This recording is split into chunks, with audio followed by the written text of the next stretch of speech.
बिस्मिल्लाहिर्रहमानिर्रहीम। अस्सलाम वालेकुम।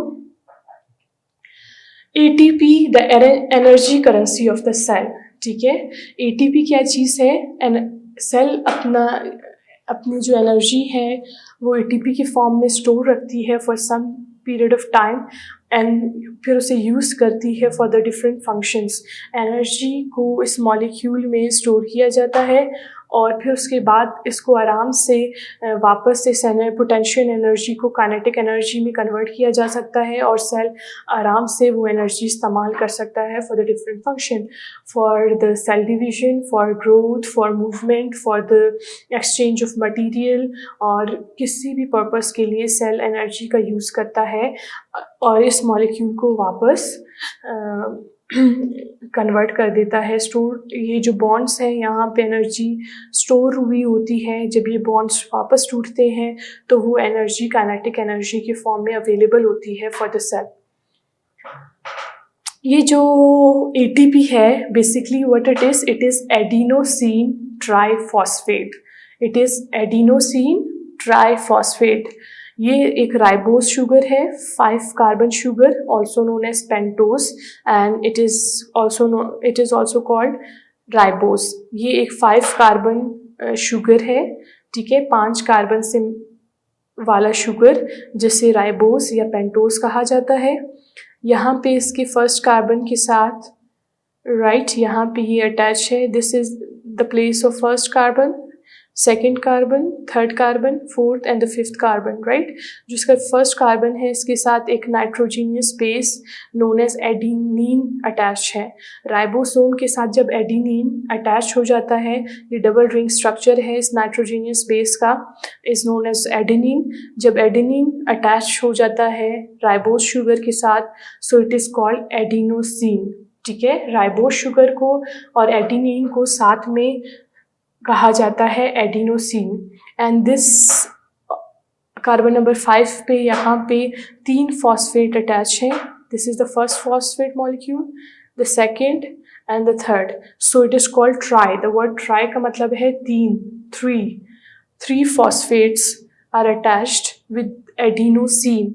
ठीक है, एडिनिन को और राइबोस शुगर को साथ में एडिनोसिन कहा जाता है और इसके साथ जब 3 फॉस्फेट अटैच हो तो इसे एडिनोसिन ट्राइफॉस्फेट कहा जाता है। और ये जो फॉस्फेट के बीच में जो बॉन्ड्स होते हैं वो हाई एनर्जी बॉन्ड्स होते हैं, इसमें बहुत ज़्यादा एनर्जी स्टोर होती है। तो सेल को जब एनर्जी की ज़रूरत पड़ती है तो ये एडिनोसिन ट्राइफॉस्फेट कन्वर्ट हो जाता है इनटू एडिनोसिन डाइफॉस्फेट। ये अपना एक फॉस्फेट मॉलिक्यूल लूज़ कर लेता है, यहाँ से ये बॉन्ड टूटता है, एक वाटर मॉलिक्यूल रिलीज होता है और एक फॉस्फेट अलग हो जाता है और ये अपने ट्राई से डाई के फॉर्म में चेंज हो जाता है। सो इट इज़ के एनर्जी को एटीपी के फॉर्म में इस बॉन्ड्स में, फॉस्फेट बॉन्ड्स में, 2 फॉस्फेट मॉलिक्यूल्स के बीच में जो बॉन्ड है वहाँ स्टोर किया जाता है और ये जब बॉन्ड्स टूटते हैं तो एनर्जी रिलीज होती है जिसे सेल फिर इस्तेमाल करता है for different purpose. Living organisms use energy in the form of ATP. जो जितने भी लिविंग ऑर्गेनिजम्स हैं वो एनर्जी को इस्तेमाल करते हैं एटीपी के फॉर्म में। एडिनोसिन ट्राइफॉस्फेट, फॉस्फेट के जो मॉलिक्यूल्स अटैच हैं विद राइबोस शुगर, उन फॉस्फेट बॉन्ड्स में हाई एनर्जी होती है, बहुत ज़्यादा एनर्जी होती है। जब वो फॉस्फेट अलग हो जाता है एक फॉस्फेट तो एनर्जी रिलीज़ होती है जिसे सेल मुख्तलिफ फंक्शंस के लिए इस्तेमाल कर सकता है, मुख्तलिफ कामों के लिए इस्तेमाल कर सकता है। Energy currency of the cell, ये एटीपी कहलाता है energy currency of the cell, जिस मॉलिक्यूल से सेल को इमरजेंसी में इन एनी सिचुएशन सेल को एनर्जी प्रोवाइड करने वाला मॉलिक्यूल। ठीक है, सेल को एनर्जी प्रोवाइड करने वाला मॉलिक्यूल एटीपी है, इसीलिए इसे energy currency of the cell कहा जाता है। हाई एनर्जी बॉन्ड्स, इसके हाई एनर्जी बॉन्ड्स कौन से हैं? ये जो फॉस्फेट मॉलिक्यूल्स के बीच में, ये देखें, एक फॉस्फेट और दूसरे फॉस्फेट के बीच में जो बॉन्ड है, this is high energy bond. And यहाँ पे जो सेकंड और थर्ड वाले फॉस्फेट के बीच में जो बॉन्ड है that is high energy bond. ये बॉन्ड जब टूटता है तो बहुत ज़्यादा एनर्जी रिलीज़ होती है that cell can use for the different function, मुख्तलिफ कामों के लिए जो सेल एनर्जी को यूज़ कर सकता है। This is the molecule, one of the complex molecule जिसमें एक adenine nitrogenous base ribose sugar के साथ अटैच है और राइबोस शुगर के साथ 3 फॉस्फेट अटैच है। That's why it is called adenosine triphosphate. ठीक है। स्क्विगल, ये स्क्विगल क्या है? एक स्पेसिफिक शेप्ड में जो है रिप्रेजेंट किया जाता है। ये 2 फॉस्फेट के बीच में जो बॉन्ड है उसको ऐसे एक स्पेसिफिक शेप के साथ रिप्रेजेंट किया जाता है जिसे स्क्विगल कहा जाता है। एंड इट शोज, और एक फॉस्फेट और दूसरे फॉस्फेट के बीच में जो बॉन्ड है दैट हैज़ 7.3 किलो कैलोरी मोल पर मोल। ठीक है, 7.3 किलो कैलोरी पर मोल उनमें एनर्जी स्टोर होती है और जब ये बॉन्ड्स टूटते हैं तो सेल को बहुत ज़्यादा एनर्जी मिलता है जिसे सेल मुख्तलिफ कामों के लिए इस्तेमाल किया कर सकता है। Yes, this is the cycle ATP and EDP cycle.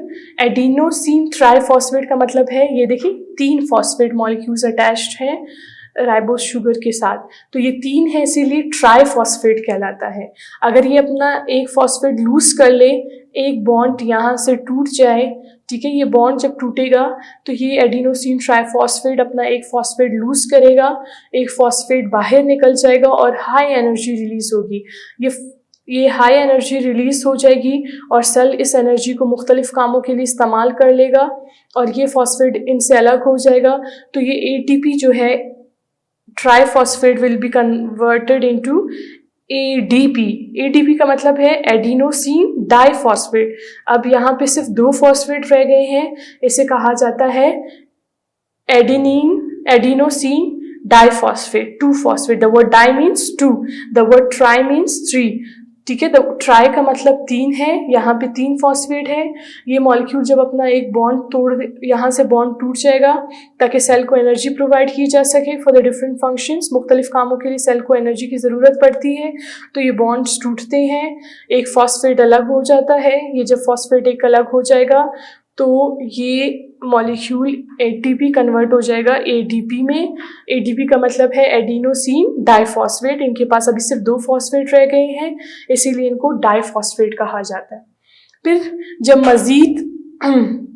जब सेल वापस ग्लूकोज की वगैरह की ब्रेक डाउन करेगा, बॉन्ड से एनर्जी रिलीज होगी, तो ये सेल को जब वापस एनर्जी प्रोवाइड की जाएगी तो सेलुलर रिस्पायरेशन के दौरान, तो एडिनोसिन डाइफॉस्फेट अपने साथ वापस एक और फॉस्फेट अटैच करेगा, एनर्जी को स्टोर करेगा और वापस ATP में कन्वर्ट हो जाएगा। ठीक है, यहाँ पे जब ग्लूकोज की वापस ब्रेक डाउन होगी सेलुलर रिस्पायरेशन में, ग्लूकोज मॉलिक्यूल से के बॉन्ड से जब एनर्जी रिलीज होगी, उस एनर्जी को स्टोर करने के लिए एडिनोसिन डाइफॉस्फेट अपने साथ वापस से एक फॉस्फेट अटैच करके बॉन्ड बनाएगा और इस बॉन्ड में इस एनर्जी को, जो कि फूड से ग्लूकोज मॉलिक्यूल से रिलीज हुई है, इसे वापस स्टोर कर लेगा, जिससे सेल बाद में जब सेल को एनर्जी की ज़रूरत पड़ेगी तो वापस इस बॉन्ड को तोड़कर फॉस्फेट को अलग करके एनर्जी को इस्तेमाल कर सकता है। तो इस तरह सेल में मुसलसल ATP ETP के फॉर्म में और वापस ATP के फॉर्म में कन्वर्ट होता जाता है और सेल इस तरह एनर्जी को इस्तेमाल करके अपने मुख्तलिफ फंक्शंस परफॉर्म करता है। सो ATP is adenosine triphosphate and EDP is adenosine diphosphate. ये जो एडिनोसिन है और ये जो फॉस्फेट है, ये सेल के साइटोप्लाज्म में ऑलरेडी मौजूद होते हैं। जब सेलुलर रिस्पायरेशन में ग्लूकोज की ब्रेक डाउन हो रही होती है, तब बॉन्ड से एनर्जी रिलीज होती है, तो जितने भी एडिनोसिन डाइफॉस्फेट वाले हैं वो अपने साइटोप्लाज्म से एक और फॉस्फेट लेके अपने साथ अटैच करते हैं ताकि उस बॉन्ड में इस एनर्जी को स्टोर की जा सके जो कि ग्लूकोज के ब्रेक डाउन से प्रोड्यूस हुई है। I hope it was clear to you all. यहाँ पे क्या चीज़ है ये देखिए, ATP जब एक वाटर मॉलिक्यूल ऐड हो जाएगा और ATP कन्वर्ट हो जाएगा ADP में और एक फॉस्फेट मॉलिक्यूल इससे अलग हो जाएगा। तो एक बॉन्ड जब टूट रहा है, फॉस्फेट मॉलिक्यूल डीअटैच हो रहा होता है, तो ये एनर्जी है जो प्रोड्यूस कर रहा है। ठीक है, फॉस्फेट अलग हो गया, बॉन्ड टूटा, ये वाला बॉन्ड, ठीक है। दिस बॉन्ड, ये जो बॉन्ड है दो फॉस्फेट मॉलिक्यूल्स के बीच में, ये बॉन्ड टूटता है, फॉस्फेट अलग हो जाता है और एनर्जी रिलीज हो जाती है। जब एडीपी में एक और वाटर मॉलिक्यूल ऐड किया जाए, फिर से बॉन्ड टूट जाएगा और एक और फॉस्फेट अटैच होगा, तो एडीपी एएमपी में भी चेंज हो सकता है। AMP means adenosine monophosphate. ये मोनोफॉस्फेट जिसमें सिर्फ एक फॉस्फेट रह जाएगा मॉलिक्यूल के साथ, एडिनोसिन के साथ सिर्फ एक फॉस्फेट रह जाएगा, एक और फॉस्फेट अलग हो जाएगा और एनर्जी रिलीज होगी। ठीक है, फिर क्या होगा, एटीपी में वाटर ऐड करें तो एएमपी में दो फॉस्फेट अलग हो गए, एक साथ ही दो फॉस्फेट अलग हो गए, एक बॉन्ड टूटा तो इतनी एनर्जी प्रोड्यूस हुई। ठीक, फिर फॉस्फेट, दो फॉस्फेट के बीच में जो बॉन्ड है उसमें जब वाटर मॉलिक्यूल ऐड होगा तो ये दो फॉस्फेट मॉलिक्यूल्स अलग अलग हो जाएंगे और इतनी एनर्जी अलग से प्रोड्यूस हो सकती है। तो दो फॉस्फेट के बीच में इतना ज़्यादा एनर्जी स्टोर होता है, जब बॉन्ड टूटता है तो एनर्जी रिलीज होती है। और एडिनोसिन ट्राइफॉस्फेट से डाई में चेंज होता है, जिसमें का मतलब है एडिनोसिन शुगर और एडेनिन के साथ एक फॉस्फेट अटैच है। एडिनोसिन डाइफॉस्फेट का मतलब है दो फॉस्फेट मॉलिक्यूल्स अटैच है, ट्राई का मतलब है तीन फॉस्फेट मॉलिक्यूल्स अटैच है और मोनोफॉस्फेट का मतलब है एक मॉलिक्यूल अटैच है। तो जब भी एक फॉस्फेट अलग हो जाएगा, बॉन्ड टूटेगा, तो एनर्जी रिलीज होगी जिसे सेल अपने मुख्तलिफ फंक्शंस के लिए यूज़ कर सकता है। That was the end of the topic. I hope it was clear to you. Thank you so much.